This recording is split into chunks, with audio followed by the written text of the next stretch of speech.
200 ಜನರಿಗೆ ಗಲ್ಲು, ಭಯಾನಕ ಹೆಜ್ಜೆ ಇಟ್ಟ ಸೌದಿ ಆಡಳಿತ. ಆ ದೇಶದಲ್ಲಿ ಯಾಕಿಂತ ಕಾನೂನು? ನಮಸ್ಕಾರ ಸ್ನೇಹಿತರೆ, ಸೌದಿ ಅರೇಬಿಯಾದ ಕಾನೂನುಗಳು ಹೇಗಿದೆ ಆಗುತ್ತಾ?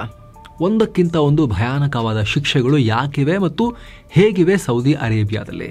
ಜಗತ್ತಿನ ಸುಂದರ ರಾಷ್ಟ್ರ, ಸುಂದರವಾದ ಮರಳು ದಿಬ್ಬಗಳಿದಾವೆ, ಶ್ರೀಮಂತ ರಾಷ್ಟ್ರ, ಭಯಂಕರ ನಗರಗಳನ್ನ ಕಟ್ತಾ ಇದ್ದಾರೆ, ಅಲ್ಲಿನ ಜನ ಶ್ರೀಮಂತರಿದ್ದಾರೆ, ಎಲ್ಲವೂ ಕೂಡ ಪ್ರವಾಸಿಗರನ್ನು ಕೈಬೀಸಿ ಕರೆಯುತ್ತೆ. ಆದರೆ ಇಂಥ ಸೌದಿ ಅರೇಬಿಯಾದಲ್ಲಿ ಅತ್ಯಂತ ಭಯಾನಕವಾದ ಕಾನೂನುಗಳು ಕೂಡ ಇದೆ. ಯಾವ ಲೆವೆಲಿಗೆ ಭಯಾನಕ ಅಂದ್ರೆ ಗಾಬರಿ ಆಗ್ಬೇಕು ಒಂದ್ಸಲಿ ಕೇಳಿದವರಿಗೆ. ಆದರೆ ಸೌದಿ ಪ್ರಕಾರ ಲಾ ಅಂಡ್ ಆರ್ಡರ್ ಮೇಂಟೈನ್ ಮಾಡೋಕೆ ಕೆಲ ದುಷ್ಟಬುದ್ಧಿಯ ಮನುಷ್ಯರನ್ನ ಹದ್ದು ಬಸ್ತಲ್ಲಿ ಇಡೋಕೆ ಅದು ಬೇಕು ಅಂತ. ಕಳೆದ 7 ತಿಂಗಳಲ್ಲಿ ಸ್ನೇಹಿತರೆ, ಜಸ್ಟ್ ಲಾಸ್ಟ್ 7 ಮಂತ್ಸ್ ಅಲ್ಲಿ, ಜಸ್ಟ್ ಲಾಸ್ಟ್ 200 ದಿನಗಳಲ್ಲಿ 200 ಜನರನ್ನ ಸೌದಿ ಆಡಳಿತ ಗಲ್ಲಿಗೆ ಹಾಕಿದೆ. ಶಿಕ್ಷೆ ಘೋಷಣೆ ಆಗಿರೋದು ಅಪೀಲ್ ಪೆಂಡಿಂಗ್ ಹಂಗಲ್ಲ. ಲಾಸ್ಟ್ 200 ಡೇಸ್ ಅಲ್ಲಿ 200 ಕೈದಿಗಳನ್ನ, ಅಪರಾಧಿಗಳನ್ನ ಗಲ್ಲಿಗೆ ಹಾಕಿಬಿಟ್ಟಿದ್ದಾರೆ. ನಮ್ಮಲ್ಲಿ ಒಬ್ಬರಿಗೆ ಮರಣದಂಡನೆ ಆಯಿತು, ಅದು ಜಾರಿ ಆಯಿತು ಅಂದರೆ ನ್ಯಾಷನಲ್ ಇಂಟರ್ನ್ಯಾಷನಲ್ ಲೆವೆಲ್ ನ್ಯೂಸ್ ಆಗುತ್ತೆ. ನಮಗೆ ಬಹಳ ದೊಡ್ಡ ವಿಚಾರ ಭಾರತದಂಥ ಡೆಮೊಕ್ರೆಟಿಕ್ ಕಂಟ್ರಿಯಲ್ಲಿ. ಆದರೆ ಸೌದಿಯಲ್ಲಿ ಕಳೆದ 200 ದಿನಗಳಲ್ಲಿ 200 ಮರಣದಂಡನೆ ಜಾರಿ ಆಗಿದೆ. ಹಾಗಿದ್ರೆ ಸೌದಿ ಅರೇಬಿಯಾದಲ್ಲಿ ನಿಜಕ್ಕೂ ಏನು ನಡೀತಾ ಇದೆ? ಇಷ್ಟು ಕಠಿಣ ಕಾನೂನು ಯಾಕೆ? ಯಾವ ತಪ್ಪಿಗೆ ಯಾವ್ಯಾವ ಶಿಕ್ಷೆ ಕೊಡಲಾಗುತ್ತೆ? ಬನ್ನಿ ಈ ವರದಿಯಲ್ಲಿ ನೋಡ್ತಾ ಹೋಗೋಣ. ಕಡೆ ತನಕ ಮಿಸ್ ಮಾಡಿದೆ ನೋಡಿ. 7 ತಿಂಗಳಲ್ಲಿ 200 ಜನ. ಸ್ನೇಹಿತರೆ, ಈ ವರ್ಷ 200 ಜನ, ಕಳೆದ ವರ್ಷ 345 ಜನರನ್ನ ಇದೇ ರೀತಿ ಶಿಕ್ಷೆಗೆ ಗುರಿಪಡಿಸಲಾಗಿತ್ತು, ಗಲ್ಲು ಶಿಕ್ಷೆಗೆ, ಮರಣದಂಡನೆಗೆ. ಅಷ್ಟು ಮಾತ್ರ ಅಲ್ಲ, ಜಗತ್ತಲ್ಲಿ ಯೆಮೆನ್, ನೈಜೀರಿಯಾ, ಇರಾನ್ಗಳೂ ಕೊಡದಂತ ಆದೇಶಗಳು, ಕ್ರೂರ ಅಂತ ಪರಿಗಣಿಸೋ ಮರಣದಂಡನೆಯ ಶಿಕ್ಷೆಗಳು ಸೌದಿ ಅಲ್ಲಿ ತುಂಬ ಜಾಸ್ತಿ ಮಾಡ್ತಾ ಇದ್ದಾರೆ. ಹಾಗೆ ನೋಡಿದ್ರೆ ಇತ್ತೀಚಿನ ವರ್ಷಗಳಲ್ಲಿ ಸೌದಿ ಈ ಥರದ ಶಿಕ್ಷೆಯನ್ನು ಕಮ್ಮಿ ಮಾಡೋಕೆ ಮುಂದಾಗಿತ್ತು. ಕ್ರೌನ್ ಪ್ರಿನ್ಸ್, ಪಟ್ಟದ ಯುವರಾಜ MBS ಮೊಹಮ್ಮದ್ ಬಿನ್ ಸಲ್ಮಾನ್ ಸ್ವಲ್ಪ ರಿಫಾರ್ಮ್ಸ್ ಮಾಡ್ತಿರೋದ್ರಿಂದ, ಸ್ವಲ್ಪ ಲಿಬರಲ್ ರಿಫಾರ್ಮ್ಸ್ ಅನ್ನ ತರೋ ರೀತಿಯಲ್ಲಿ ಪ್ರಯತ್ನಗಳನ್ನ ಪಡ್ತಿರೋದ್ರಿಂದ, ಜಾಗತಿಕವಾಗಿ ಆಧುನಿಕ ಅಂತ ತೋರಿಸ್ಕೊಳ್ಬೇಕು ಅಂತ ಹೇಳಿದ್ರೆ ಇದು ಕೂಡ ಮರಣದಂಡನೆಯ ಶಿಕ್ಷೆಗಳನ್ನ ಕೂಡ ಕಮ್ಮಿ ಮಾಡಬೇಕಾಗಿತ್ತಲ್ಲ, ಹಾಗೆ ಸ್ವಲ್ಪ ಕಮ್ಮಿ ಮಾಡಿದ್ರು. ಆದ್ರೀಗ ದಿಢೀರಂತ ಮತ್ತೆ ಇದ್ದಕ್ಕಿದ್ದಂತೆ ಏರಿಕೆಯಾಗಿವೆ. 1990ರ ದಶಕದ ನಂತರ ಈಗ ಅತಿ ಹೆಚ್ಚು ಮರಣದಂಡನೆ ಶಿಕ್ಷೆ ಜಾರಿ ಆಗ್ತಾ ಇದೆ. ಹಾಗಿದ್ರೆ ಕಾರಣ ಏನು? ಅದು ಗೊತ್ತಾಗಬೇಕು ಅಂದ್ರೆ ಸೌದಿಯ ಶಿಕ್ಷೆಗಳ ಬಗ್ಗೆ, ಅಲ್ಲಿನ ಕಾನೂನುಗಳ ಬಗ್ಗೆ ಸ್ವಲ್ಪ ತಿಳ್ಕೋಬೇಕು. ಸ್ನೇಹಿತರೆ, ಸೌದಿ ಬೇಸಿಕಲಿ ಶರಿಯಾ ಕಾನೂನುಗಳನ್ನು ಅಳವಡಿಸಿಕೊಂಡಿರೋ ರಾಷ್ಟ್ರ, ಪ್ಯೂರ್ಲಿ ಇಸ್ಲಾಮಿಕ್ ರಾಷ್ಟ್ರ. ಇಸ್ಲಾಂ ಧರ್ಮದ ಪ್ರಮುಖ ಧಾರ್ಮಿಕ ಸ್ಥಳಗಳು ಮಕ್ಕಾ, ಮದೀನಾ ಎಲ್ಲ ಅಲ್ಲೇ ಇದೆ, ಸೌದಿ ಅರೇಬಿಯಾದಲ್ಲೇ ಇದೆ. ಸೊ ಶರಿಯಾ ಕಾನೂನನ್ನು ಅವರು ಫಾಲೋ ಮಾಡ್ತಾರೆ. ಅದಕ್ಕೆ ಅನುಗುಣವಾಗಿ ಡ್ರೆಸ್ ಮತ್ತು ಪ್ರೇಯರ್ಗಳನ್ನ ಮಾಡೋದು ಕೂಡ ಕಡ್ಡಾಯಗೊಳಿಸಲಾಗಿದೆ. ಸೌದಿ ಅರೇಬಿಯಾ ಕಾನೂನು ಪ್ರಕಾರ ಪ್ರಮುಖವಾಗಿ 3 ರೀತಿಯ ಶಿಕ್ಷೆಗಳನ್ನು ಕೊಡಲಾಗುತ್ತೆ. ಒಂದು ಹುದುದ್ ಶಿಕ್ಷೆ ಅಂತ, ಅಂದರೆ ನಿರ್ದಿಷ್ಟ ಅಪರಾಧಗಳಿಗೆ ಧಾರ್ಮಿಕ ಗ್ರಂಥ ಏನ್ ಹೇಳುತ್ತೋ ಆ ಪ್ರಕಾರದ ಶಿಕ್ಷೆಯನ್ನು ಕೊಡೋದು. ಎರಡನೇದು ಕಿಸಾಸ್ ಶಿಕ್ಷೆ, ಓರ್ವ ವ್ಯಕ್ತಿ ತನಗಾದ ಅನ್ಯಾಯದ ತರನೇ ತಪ್ಪಿತಸ್ಥರ ವಿರುದ್ಧ ಸಮಾನ ಪ್ರತಿಕಾರಕ್ಕಾಗಿ ಆಗ್ರಹಿಸೋದಿದು. ಮೂರನೇದು ತಜೀರ್ ಅಂತ, ಅಂದ್ರೆ ಹುದುದ್ ಹಾಗೂ ಕಿಸಾಸ್ ಶಿಕ್ಷೆ ಬಿಟ್ಟು ಉಳಿದೆಲ್ಲ ಅಪರಾಧಗಳಿಗೆ ಕೊಡೋ ಶಿಕ್ಷೆ, ಸಾಮಾನ್ಯವಾಗಿ ಲಂಚ, ವಂಚನೆ ಇಂಥ ಕೇಸ್ಗಳಲ್ಲಿ ಕೊಡೋ ಶಿಕ್ಷೆ. ಹುದುದ್ ಶಿಕ್ಷೆಗಳಲ್ಲಿ ಮರಣದಂಡನೆ ಇರುತ್ತೆ. ಕೊಲೆ ಯತ್ನ, ಮಾದಕ ವಸ್ತು ಕಳ್ಳ ಸಾಗಾಟ, ಶಸ್ತ್ರಸಜ್ಜಿತ ದರೋಡೆ ಮಾಡೋರು, ಭಯೋತ್ಪಾದನಾ ಕೃತ್ಯಗಳಲ್ಲಿ ಭಾಗಿಯಾಗೋರು, ಧರ್ಮದ ವಿರುದ್ಧ ನಡ್ಕೊಳ್ಳೋರು, ಇಂಥ ಎಲ್ಲ ತಪ್ಪಿತಸ್ಥರಿಗೂ ಗಲ್ಲು ಶಿಕ್ಷೆನೆ ಕೊಡಲಾಗುತ್ತೆ. ನೆಕ್ಸ್ಟ್, ದೈಹಿಕ ಶಿಕ್ಷೆ, ಫಿಸಿಕಲ್ ಪನಿಷ್ಮೆಂಟ್ಸ್. ಇವು ಹುದುದ್ ಶಿಕ್ಷೆಯಡಿ ಬರ್ತವೆ. ಸೌದಿಯಲ್ಲಿರೋರು ಆದಾಯಕ್ಕಿಂತ ಜಾಸ್ತಿ ಆಸ್ತಿ ಗಳಿಸಿದ್ರೆ ಅದನ್ನ ರಹಸ್ಯ ರೀತಿಯ ಕಳ್ಳತನ, ಅಪರಾಧ ಅಂತ ಕನ್ಸಿಡರ್ ಮಾಡಲಾಗುತ್ತೆ.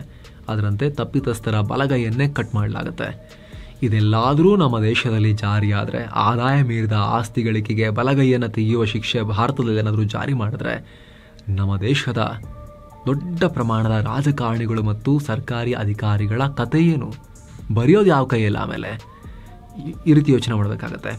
ಇರ್ಲಿ, ಇನ್ನು ಸ್ನೇಹಿತರೆ, ವರದಿಯಲ್ಲಿ ಮುಂದುವರಿಯೋ ಮುನ್ನ 7 ಸ್ಯಾಂಡ್ಸ್ ಟೂರಿಸಂ ಕಂಪನಿ ಕಾಶಿ ಅಯೋಧ್ಯೆಗೆ ಮತ್ತೊಂದು ಟ್ರಿಪ್ ಆಯೋಜಿಸಿದೆ. ಆಫರ್ ಪ್ರೈಸ್ ಕೇವಲ 36,500 ರೂಪಾಯಿ ಮಾತ್ರ. Kashi Ayodhya Triveni Sangam Gaya Bodh Gaya 4 night 5 days trip ಇದು. ಪ್ಯಾಕೇಜ್ ನಲ್ಲಿ ಫ್ಲೈಟ್ ಟಿಕೆಟ್ಸ್, 3 ಸ್ಟಾರ್ ಹೋಟೆಲ್ ನಲ್ಲಿ ಸ್ಟೇ, ಆಲ್ ಮೀಲ್ಸ್, ದೇವರ ದರ್ಶನ, AC ಟ್ರಾನ್ಸ್ಪೋರ್ಟ್ ವ್ಯವಸ್ಥೆ, ಬೋಟಿಂಗ್ ಮತ್ತು auto charges, 24/7 Kannada tour manager ಸೌಲಭ್ಯ, ಹಿರಿಯ ನಾಗರಿಕರಿಗೆ ವಿಶೇಷ ಕೇರ್ ಇರುತ್ತೆ. ಹೊರಡೋ ದಿನ 10 ಆಗಸ್ಟ್ 2025. ಕೆಲವೇ ಸೀಟುಗಳು ಲಭ್ಯ. ಆಸಕ್ತರು ಈ ನಂಬರ್ಗೆ ಕಾಲ್ ಮಾಡಿ ನಿಮ್ಮ ಸೀಟನ್ನ ಕೂಡ ಬುಕ್ ಮಾಡಿ. ಬನ್ನಿ ಈಗ ವರದಿಯಲ್ಲಿ ಮುಂದುವರಿಯೋಣ. ನೆಕ್ಸ್ಟ್, ಹೈವೇಗಳಲ್ಲಿ ನಿಂತು ಯಾರಾದರೂ ದರೋಡೆ ಮಾಡೋದೆಲ್ಲ ಮಾಡ್ತಾ ಇದ್ರೆ ಅಂಥವರ ದೇಹದ ಭಾಗಗಳನ್ನು, ಕೈ ಮತ್ತು ಕಾಲನ್ನು ತೆಗೆಯಲಾಗುತ್ತೆ. ಸೌದಿಲಿ ಆಲ್ಮೋಸ್ಟ್ ಎಲ್ಲ ಕಡೆ ಮದ್ಯ ಬ್ಯಾನ್ ಮಾಡಲಾಗಿದೆ, ಎಣ್ಣೆ ಹೊಡೆಯೋಂಗಿಲ್ಲ. ಕೆಲವು ಕಡೆ ಮುಸ್ಲಿಮೇತರರಿಗೆ, ವಿದೇಶಿಯರಿಗೆ ಕೆಲವೊಂದಷ್ಟು ಜಾಗಗಳಿದಾವೆ. ಅದು ಮಾತ್ರ, ಅದು ಬಿಟ್ಟರೆ ಬೇರೆ ಎಲ್ಲೂ ಕೂಡ ಇಲ್ಲ. ಒಂದು ವೇಳೆ ನಿಗದಿತ ಜಾಗ ಬಿಟ್ಟು ಬೇರೆ ಕಡೆ ಮದ್ಯಪಾನ ಮಾಡೋದು ಕಂಡು ಬಂದರೆ 80ರಿಂದ 100 ಚಡಿಯೇಟಿನ ಶಿಕ್ಷೆ ಕೊಡಲಾಗತ್ತೆ. ಕುಡಿದಿದ್ದೆಲ್ಲ ಇಳಿದು ಹೋಗಬೇಕು, ಆ ರೀತಿ ಚಾಟಿ ಬೀಸಿ ಚರ್ಮ ಕಿತ್ತೋಗೋ ರೀತಿ ಹೊಡಿತಾರೆ. ಜೊತೆಗೆ ಎಣ್ಣೆ ಹೊಡೆದ್ರೆ ಮಾತ್ರ ಅಲ್ಲ, ಇಸ್ಲಾಂಗೆ ಅಪಮಾನ ಮಾಡಿದ್ರೂ ಕೂಡ ಸಣ್ಣ ಪುಟ್ಟ ಅಪಮಾನಗಳಿಗೆ ಈ ರೀತಿ ಚಡಿಯೇಟನ್ನೇ ಕೊಡಲಾಗತ್ತೆ. ಈ ಹಿಂದೆ ಇದೇ ಕಾರಣಕ್ಕಾಗಿ ಬ್ಲಾಗರ್ ಅಂದರೆ ಆನ್ಲೈನ್ನಲ್ಲಿ ಲೇಖನ ಬರೆಯುವ, ಅಭಿಪ್ರಾಯ ಹಂಚಿಕೊಳ್ಳೋ ರೈಫ್ ಬಾದಾವಿ ಅನ್ನೋರಿಗೆ 1,000 ಚಡಿಯೇಟು ಕೊಡಲಾಗಿತ್ತು. ಏನೋ ಶಸ್ತ್ರಸಜ್ಜಿತ ದರೋಡೆ ಮಾಡೋರು, ಉಗ್ರ ಕೃತ್ಯಗಳಲ್ಲಿ ಭಾಗಿಯಾಗೋರನ್ನ ಕೆಲವೊಮ್ಮೆ ಸಾರ್ವಜನಿಕವಾಗಿ ಕಂಬಕ್ಕೇರಿಸಿ ಮುಗಿಸಿಬಿಡ್ಲಾಗತ್ತೆ. ಏನೋ ಆಗಲೇ ಹೇಳಿರೋ ಹಾಗೆ ಕಿಸಾಸ್ ಶಿಕ್ಷೆ ಅಂದರೆ ಪ್ರತಿಕಾರ.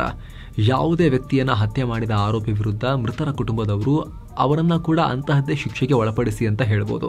ಇಲ್ಲ ಅಂದರೆ ಅವರಿಗೆ ಕ್ಷಮಾದಾನ ಕೊಡಿ ಅಂತ ಆ ಶಿಕ್ಷೆಯಿಂದ ಮುಕ್ತ ಕೂಡ ಗೊಳಿಸ್ಬೋದು. ಏನು ತಜಿರ್ ಶಿಕ್ಷೆ ಅಂದರೆ ಲಂಚ, ವಂಚನೆ ಹಾಗೂ ಸುಳ್ಳು ಸಾಕ್ಷ್ಯ ಹೇಳೋದು. ಹೀಗೆ ಇಂತಹ ಕೃತ್ಯಗಳಿಗೆ ಕೋರ್ಟ್ನ ಜಡ್ಜ್ ಶಿಕ್ಷೆ ಕೊಡ್ಬೋದು. ಆಯಾ ಪ್ರಕರಣದ ಸ್ಥಿತಿಯನ್ನು ಅವಲೋಕಿಸಿ ಕೆಲವೊಮ್ಮೆ ದಂಡ ಹಾಗೆ ಜೈಲು ಶಿಕ್ಷೆ ಎರಡನ್ನ ಕೂಡ ಕೊಡ್ಬೋದು. ಇದೆಲ್ಲದರ ಜೊತೆಗೆ ಅಪ್ರಾಪ್ತರು ತಪ್ಪು ಮಾಡಿದರೂ ಕೂಡ ಕೆಲವೊಮ್ಮೆ ಕ್ರಿಮಿನಲ್ ಪ್ರಕರಣಗಳಲ್ಲಿ ಮರಣದಂಡನೆಯನ್ನೇ ಕೊಡಲಾಗುತ್ತೆ. ಅಂತಾರಾಷ್ಟ್ರೀಯ ಕಾನೂನು ಪ್ರಕಾರ 18 ವರ್ಷದ ಒಳಗಿನ ಅಪ್ರಾಪ್ತರಿಗೆ ಮರಣದಂಡನೆ ಕೊಡೋ ಹಾಗಿಲ್ಲ ಅನ್ನೋ ನಿಯಮ ಇದೆ. ಆದರೆ ಸೌದಿ ಇದು ಅಂತಾರಾಷ್ಟ್ರೀಯ, ನೀವಿಟ್ಕೊಳ್ಳಿ, ನಮ್ಮ ದೇಶದೊಳಗಡೆ ನಾವು ಮಾಡ್ತೀವಿ ಅಂತ ಅವರ ರೂಲ್ಸನ್ನೇ ಫಾಲೋ ಮಾಡ್ತಾರೆ. 7 ವರ್ಷ ಮೇಲ್ಪಟ್ಟ ಯಾರೇ ತಪ್ಪು ಮಾಡಿದ್ರೂ ಕೂಡ ಆ ಪ್ರಕರಣ ನೋಡಿಕೊಂಡವರಿಗೆ ಏನು ಶಿಕ್ಷೆ ಬರುತ್ತೋ ಅದನ್ನು ಕೊಟ್ಟೇ ಕೊಡ್ತಾರೆ. ಚಿಕ್ಕವರು ದೊಡ್ಡವರು ಅಂತ ನೋಡಲ್ಲ. 7 ವರ್ಷಕ್ಕಿಂತ ಕೆಳಗಡೆ ಮಾತ್ರ ಸ್ವಲ್ಪ ಅವ್ರ ಮಕ್ಕಳು ಅಂತ ನೋಡೋದು. ಯಾವಾಗ ಹೆಚ್ಚಾಗಿರೋದು ಯಾಕೆ? ಮುಖ್ಯ ಕಾರಣ ಸೌದಿಯಲ್ಲಿ ನಶಾ ವಸ್ತು ಜಾಲ ದೊಡ್ಡದಾಗಿ ಬೆಳೀತಿರೋ ಆತಂಕ. 2022ಕ್ಕೂ ಮುಂಚೆ ನಶಾ ವಸ್ತು ಕೇಸ್ನ ಅಪರಾಧಿಗಳಿಗೆ ಮರಣದಂಡನೆ ಕೊಡೋದನ್ನು ಅಮಾನತು ಮಾಡಲಾಗಿತ್ತು, ನಿಲ್ಲಿಸಲಾಗಿತ್ತು. ಯಾವಾಗ ವಿಪರೀತ ದಂಧೆ ಹೆಚ್ಚಾಯಿತು ಆವಾಗಿನಿಂದ 2022ರಿಂದ ಮತ್ತೆ ಮರಣದಂಡನೆಯನ್ನ ವಾಪಸ್ ತರಲಾಗಿದೆ. 2022ರಲ್ಲೇ ಈ ನಶಾ ವಸ್ತು ಜಾಲಕ್ಕೆ ಸಂಬಂಧಪಟ್ಟಂತ 19 ಅಪರಾಧಿಗಳನ್ನ ಮರಣದಂಡನೆಗೆ ಒಳಪಡಿಸಲಾಗಿತ್ತು. ಇನ್ನು 2023ರಲ್ಲಿ ಇದರ ಪರಿಣಾಮ ಸ್ವಲ್ಪ ಕಮ್ಮಿಯಾಗಿತ್ತು, ಕೇವಲ 2 ಮಾತ್ರ. ಆದರೆ ಕಳೆದ ವರ್ಷ 2024ರಲ್ಲಿ 117 ಜನರಿಗೆ ಈ ಮರಣದಂಡನೆ ಕೊಡಲಾಗಿದೆ. ಈ ವರ್ಷ ಅಂತೂ ಮೊದಲ 6-7 ತಿಂಗಳಲ್ಲೇ ಆಲ್ರೆಡಿ 200 ಜನರನ್ನ ಹಾಕಲಾಗಿದೆ, ಮರಣದಂಡನೆ ಕೊಡಲಾಗಿದೆ. ಈ ಪೈಕಿ ಮಾದಕ ವಸ್ತು ಸಾಗಾಟ ಪ್ರಕರಣ ಒಂದರಲ್ಲೇ 144 ಜನರನ್ನ ಮರಣದಂಡನೆಗೆ ಒಳಪಡಿಸಲಾಗಿದೆ. ಇದರಲ್ಲಿ ಸೌದಿ ಪ್ರಜೆಗಳಿಗಿಂತ ಹೆಚ್ಚಾಗಿ ವಿದೇಶಿಗರೇ ಇರ್ತಾರೆ. ಈಜಿಪ್ಟ್ನವರು, ಇಥಿಯೋಪಿಯಾದವರು, ಜೋರ್ಡನ್, ನೈಜೀರಿಯಾ, ಪಾಕಿಸ್ತಾನದವರು, ಸೊಮಾಲಿಯಾ, ಸಿರಿಯಾ ಪ್ರಜೆಗಳು ಜಾಸ್ತಿ ಇರ್ತಾರೆ. ವಿದೇಶಿ ದಂಧೆಕೋರರು ಈ ಮಾದಕ ವಸ್ತು ಸಾಗಾಟದಲ್ಲಿ ನಿರತವಾಗಿರೋದ್ರಿಂದ ಸೌದಿ ಈ ಜಾಲದ ಮೇಲೆ ಇಷ್ಟು ದೊಡ್ಡ ಪ್ರಮಾಣದಲ್ಲಿ ಕ್ರ್ಯಾಕ್ ಡೌನ್ ಮಾಡ್ತಾ ಇದೆ. ಈ ಶಿಕ್ಷೆಗೆ ಅಂತಾರಾಷ್ಟ್ರೀಯವಾಗಿ ಕೆಲವರೆಲ್ಲ ಮಾನವ ಹಕ್ಕಿಲ್ವೇನ್ರಿ ಅಂತ ಪ್ರಶ್ನೆ ಮಾಡಿದ್ರೆ ಸೌದಿ ಸಮರ್ಥನೆ ಏನ್ ಕೊಡುತ್ತೆ ಅಂತ ಹೇಳಿದ್ರೆ, ನಮ್ಮ ದೇಶ ನಮಗೆ ಗೊತ್ತು ಹೆಂಗ್ ನಡೆಸಬೇಕು ಅಂತ. ಸೌದಿ ಅರೇಬಿಯಾ ಪ್ರವಾಸೋದ್ಯಮಕ್ಕೆ ಮೂಲಸೌಕರ್ಯಕ್ಕಿಂತ ಸಾವಿರಾರು ಕೋಟಿ, ಲಕ್ಷಾಂತರ ಕೋಟಿ ಸುರಿತಾ ಇದೆ. 2034ರಲ್ಲಿ ಫಿಫಾ ವಿಶ್ವಕಪ್ ಫುಟ್ಬಾಲ್ನ ಆಯೋಜನೆ ಮಾಡ್ತೀವಿ ಅಂತ ಕೂಡ ಹೊರಟಿದೆ. ಅದೆಲ್ಲ ಮಾಡಬೇಕು ಅಂದ್ರೆ, ದೇಶ ಉದ್ಧಾರ ಆಗಬೇಕು ಅಂದ್ರೆ ಕ್ರಿಮಿನಲ್ ಚಟುವಟಿಕೆಯನ್ನು ನಾವು ಹತ್ತಿಕ್ಕಲೇಬೇಕು, ಅದಕ್ಕೋಸ್ಕರ ಮಾಡ್ತಾ ಇದ್ದೀವಿ ಅಂತ ಸೌದಿ ಹೇಳ್ತಾ ಇದೆ. ಇದಕ್ಕೆ ಸಂಬಂಧಪಟ್ಟಂತೆ ನಿಮ್ಮ ಒಪಿನಿಯನ್ ಏನು? ಬಹಳ ಚೆನ್ನಾಗಿದೆಯಾ, ಬಹಳ ಕ್ರೂರವಾಗಿದೆಯಾ? ಇಂಥ ಕಾನೂನು ಭಾರತದಲ್ಲೂ ಕೂಡ ಬರಬೇಕು ಅಂತ ಯಾರಿಗಾದ್ರೂ ಅನ್ಸುತ್ತಾ? ಅಥವಾ ಈಗಿರೋ ಡೆಮೊಕ್ರೆಟಿಕ್ ಸಿಸ್ಟಮ್ ಮತ್ತು ಮಾನವೀಯ ಮೌಲ್ಯಗಳ ಆಧಾರದಲ್ಲಿನ ಈ ಶಿಕ್ಷೆ ಕೊಡೋ ಅಥವಾ ನ್ಯಾಯ ಕೊಡೋ ನಮ್ಮ ಪದ್ಧತಿ ಅದು ಸರಿ ಇದೆಯಾ? ನಿಮ್ಮ ಒಪಿನಿಯನ್ ಏನು?